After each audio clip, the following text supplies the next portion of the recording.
A psicologia como ciência independente. Material adaptado do livro Psicologia, uma nova introdução, de Luiz Cláudio Figueiredo e Pedro Luiz Ribeiro de Sante.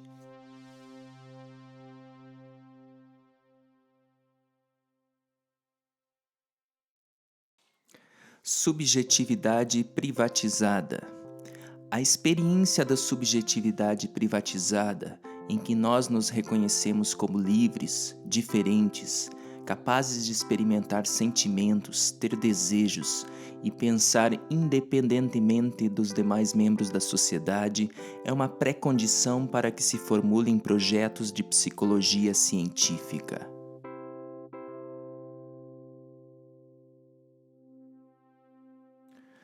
Nos próximos minutos, trabalharemos com algumas imagens da história da arte que retratam o desenvolvimento dessa subjetividade privatizada nas obras.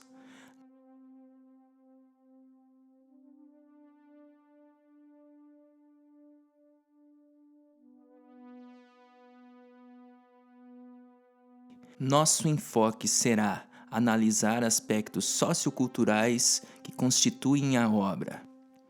Comecemos com a obra O Casal Arnolfini, de 1434, pintado por Jan van Eyck, pintor holandês do Renascimento. Descrição: o quadro mostra um quarto, ao fundo há um espelho pequeno redondo, à esquerda uma janela, abaixo dela uma escrivaninha e algumas laranjas sobre a mesma.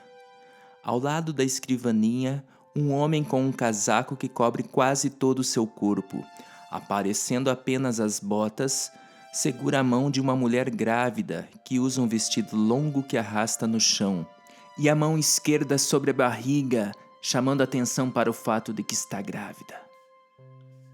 Análise sociocultural da obra. Este casal de ricos comerciantes veste roupas caríssimas e, na decoração do seu quarto, há uma série de utensílios que denotam que são muito ricos. Os comerciantes, na época, burgueses, enriquecem e adquirem poder na sociedade. Assim, a pintura retrata o enriquecimento do casal possibilitado pelo avanço das forças capitalistas com o mercantilismo da época. Próxima pintura: Madonna Rollin, 1436, de Jan van Eyck. Ao fundo, as colunas de um palácio, por onde se consegue ver uma floresta cortada por um rio e a cidade. À frente das colunas e à esquerda, um homem ajoelhado em posição de oração, com as mãos juntas, olha em direção a uma mulher, a Virgem Maria, que está sentada e que traz em seu colo um bebê, e com a mão direita levantada, esse bebê abençoa o homem ajoelhado. Do lado direito e às costas da mulher, um anjo traz uma coroa sobre sua cabeça, simbolizando a sua santidade. Análise da obra. Não era comum nessa época que as pessoas fossem retratadas com o mesmo tamanho de entidades santas, como a Virgem e o Menino Jesus, mas Chanceler Rollin, na sua prepotência, exige que o retrato seja de igual para igual. Assim, ele está sendo santificado pelo Menino e a Virgem, estando de lado a lado com eles. Isso denota o humanismo medieval. Humanismo renascentista. O homem passa a se considerar o centro do universo e não mais alguém submisso aos dogmas. Relativismo cultural. Embora para nós essas experiências sejam óbvias, os estudos históricos e antropológicos revelam que nem sempre é assim em outras sociedades e culturas. Vejamos um comparativo entre sociedade tradicional e sociedade industrial. Figura 3. Pintura de Ecaute dos indígenas brasileiros. Ecaute, quando visita o Brasil, no século XVII, na constituição de uma colônia holandesa, no Recife, retrata os índios.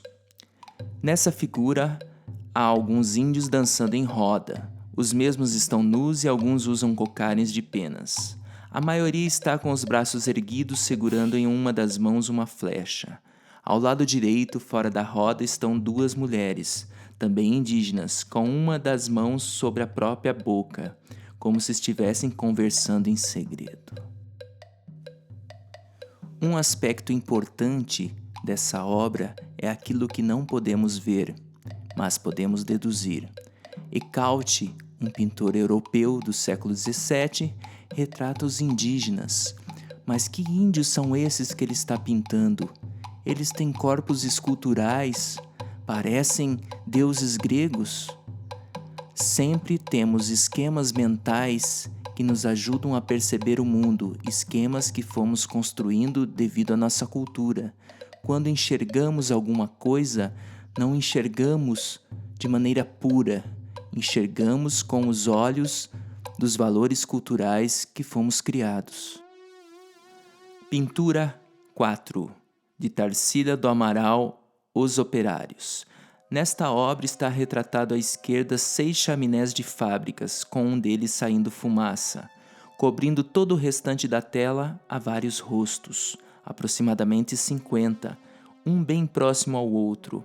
Há rostos representando peles brancas, negras, pardas e com expressões sérias, por vezes tristes, deprimidas ou cansadas.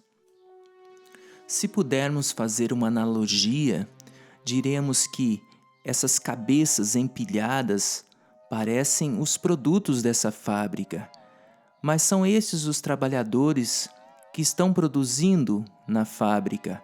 Então, nós podemos pensar que somos tanto produtores quanto produtos da sociedade em que vivemos. Para nos exercitarmos no saber psicológico, logo podemos pensar em 3 dimensões de análise. Análise do comportamento, aquilo que é observável. Como vivem esses índios e como vivem esses operários? O que eles fazem? Com que objetos se relacionam? Também, no exercício psicológico, podemos pensar nos aspectos cognitivos. Como pensam e analisam o mundo os índios naquela etnia e os operários em São Paulo, no início do século XX. Também, se continuarmos o nosso exercício psicológico de análise, pensaremos na dimensão da personalidade. Como são as relações sociais nesses 2 contextos distintos e como isso interfere na constituição do subjetivo, daquilo que é próprio de cada um.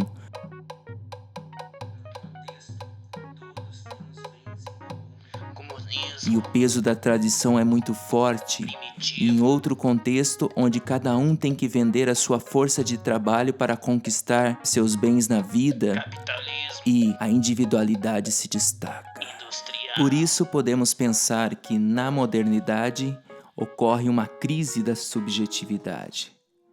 Como ocorre essa crise? A crise da subjetividade privatizada. Outra pré-condição para a formulação de projetos de psicologia científica é a experiência de que não somos assim tão livres e tão diferentes quanto imaginávamos. Para pensar a crise da subjetividade privatizada, selecionamos a tela O Grito, de Edvard Munch, pintada em 1893, portanto, bem no finalzinho do século XIX. Essa pintura expressionista mostra uma ponte sobre um lago no qual 2 homens caminham virados de costas para um terceiro, que está à frente e encontra-se parado com as 2 mãos no rosto e a boca aberta, como se estivesse gritando. Um grito de desespero. Munch conta que nesse momento de sua vida sentiu-se traído pelos amigos, não podia se realizar casando com a mulher que sonhava porque já era casado. Assim, nesse momento de profunda angústia, ele entra em desespero e esse grito representa toda a dor que ele sente. Obviamente, essa pintura já foi pensada de N formas, interpretada de 1001 maneiras. Mas nós podemos pensar que tudo aquilo que foi prometido pelo iluminismo, que os avanços do capitalismo trariam e a ciência em conjunto, mais conforto e dignidade aos seres humanos, nem sempre isso trouxe melhorias para a vida de cada um de nós.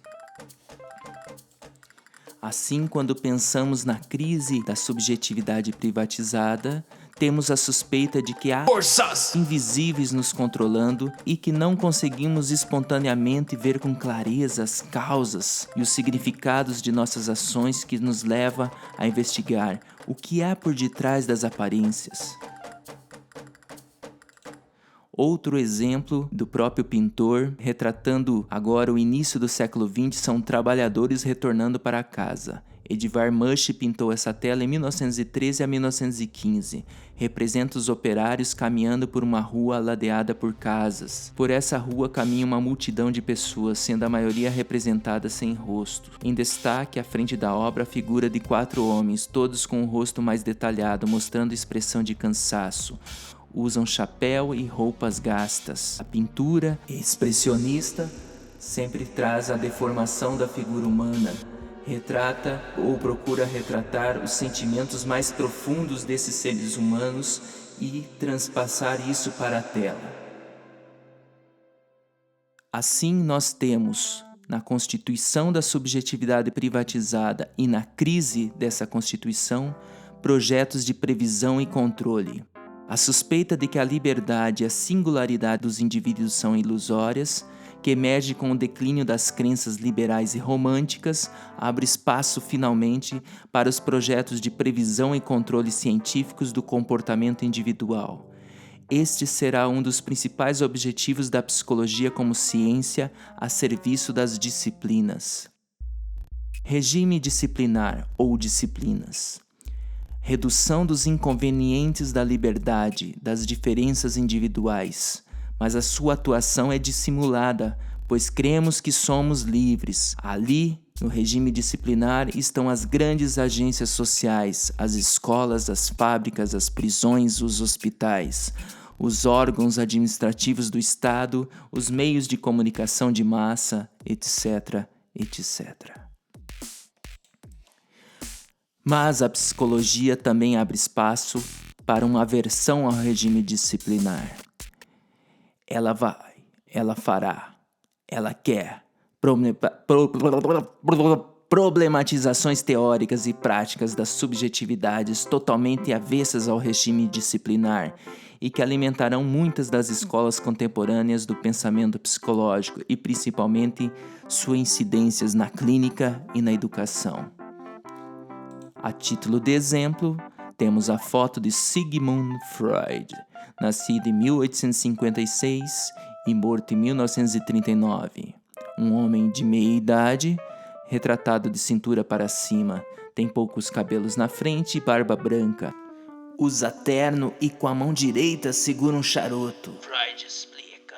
E outro expoente da psicologia científica moderna, Liev Siemianovich Vygotsky, nascido em 1896 e morto em 1934. A imagem representa somente a parte superior do corpo. Sua representação é de um jovem de cabelos escuros, bem curto, penteados para trás e com um rosto oval. Usa terno. Essas figuras emblemáticas na história da psicologia apontam para a possibilidade de que essa ciência tem de desvendar o ser humano. Freud, analisando mulheres histéricas e demais pacientes, chega à conclusão que nós somos governados por processos inconscientes e que, por vezes, traumas que ocorrem lá na infância ou na adolescência vão nos afetar durante nossa vida, inclusive a nossa vida de vigília consciente, e que temos atitudes que, por vezes, não nos damos conta e não conseguimos controlar. Por outro lado, Vygotsky, na Rússia revolucionária, desenvolve uma teoria que pretende fundamentar o ensino, inicialmente estudando pessoas com algum tipo de deficiência e depois estendendo seus estudos aos demais. A maneira vygotskiana de fazer psicologia permite pensar o ser humano como constituído nas relações sociais e, portanto, que a sua inteligência também pode ser desenvolvida desde que saibamos como mediar pela linguagem, construir maneiras eficazes de provocar a produção do conhecimento, que cada ser humano construa seus conceitos por meio do ensino escolar. Com o intuito de evidenciar como se constitui a subjetividade moderna, analisaremos mais algumas obras. Pressupostos históricos. O homem como senhor da natureza. Analisemos a pintura O Senhor e a Senhora Andrews, de Thomas Gainsborough, pintada entre 1748 e 1749, portanto no século XVIII. A figura mostra ao fundo um campo com árvores e montanhas. Ao lado esquerdo da figura há o tronco de uma árvore e embaixo dessa árvore um casal. A mulher, que veste um vestido rodado e longo e usa chapéu, está sentada em um banco de ferro. Ao seu lado direito, em pé, um homem que usa uma calça escura colada, meias claras em cima da calça e chapéu, segura uma espingarda. Perto dos pés do homem, do seu lado esquerdo, um cachorro de porte grande. O que temos de tão interessante nessa pintura é o retrato de uma fazenda muito bem organizada. Nesse período histórico, século XVIII, a razão iluminando a construção do conhecimento, as pessoas que têm acesso ao conhecimento, como esses ricos fazendeiros, podem organizar a sua fazenda de uma maneira racional. Os animais estão todos separados em espaços distintos, caprinos para um lado, bovinos para outro, e as plantações também estão extremamente organizadas. Na próxima pintura, Lição de Anatomia, feita por Rembrandt em 1632, portanto no século XVII, temos a noção de objetividade dos conhecimentos científicos, principalmente a ideia de que não só o domínio da natureza, mas o conhecimento da natureza humana, com a separação entre corpo e alma. O corpo pode ser estudado.